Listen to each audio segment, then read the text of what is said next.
Hello ear fans and welcome to another video. 2 days ago, Valve released a huge amount of information about the Valve Index, including full detailed specs, price, release and shipping dates, and so on. So here's a quick overview on what you need to know about the Valve Index.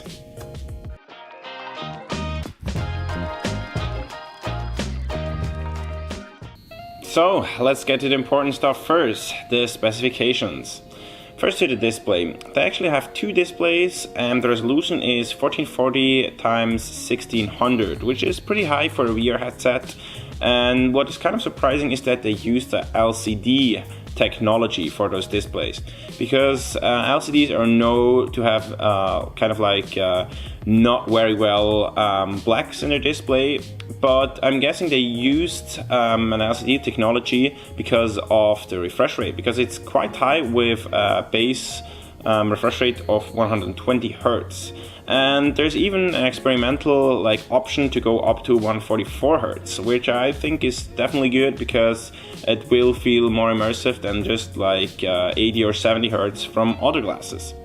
And I think they probably used LCD because of that, because probably otherwise it would have been too expensive.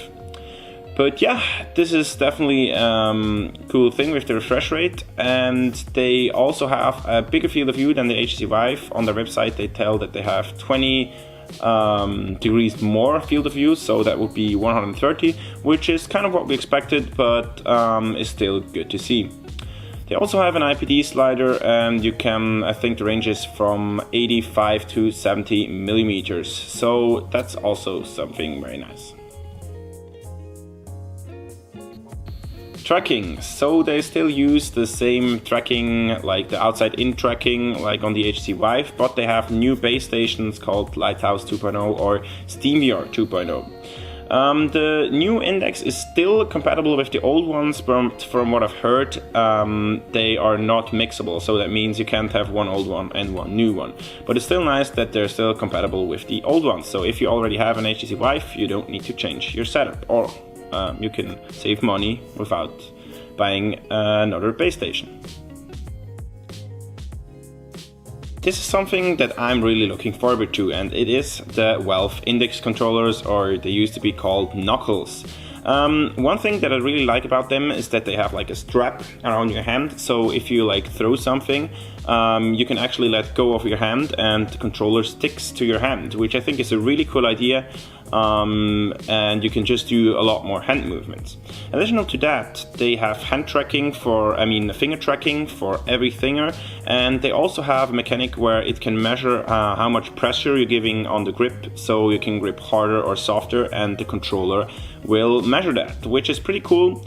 Of course, the games have to include this function or program it into their games, but once we have a few games, I think it's definitely a cool thing, and it's something new in the VR market, and I really like that. So I'm really looking forward to that. Plus, they have outside-in tracking, which will be definitely good for shooter games where you have to be really close to the headset, because if you have inside-out tracking, the camera might not notice where the controllers exactly are. But yeah, I'm really looking forward for the controllers.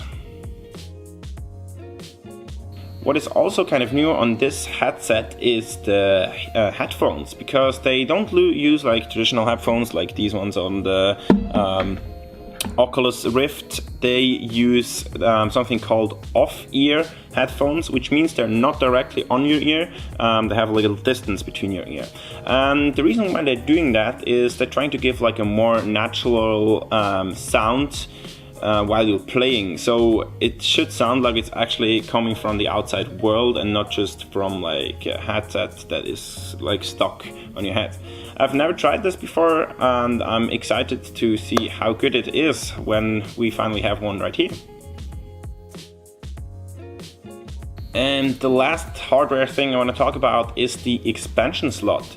On the front of the glasses they have this little slot, I think it's a USB 3 Type A connector, where even third-party developers can develop extras for the glasses, which is pretty cool because you can implement maybe new sensors or new cameras, and they can be used for specific programs or specific games. And I think it's a really cool method to keep the glasses relevant in the future, and also being able to upgrade certain things on it. So that's really nice. Yeah, we saw a lot of high-end specs on this headset, so you can imagine it won't really come cheap. The whole package with headset, controllers and 2 base stations will cost $999 in the USA. For the Euro part, it will be about 10% plus, so I think the whole package is 1,080 euros.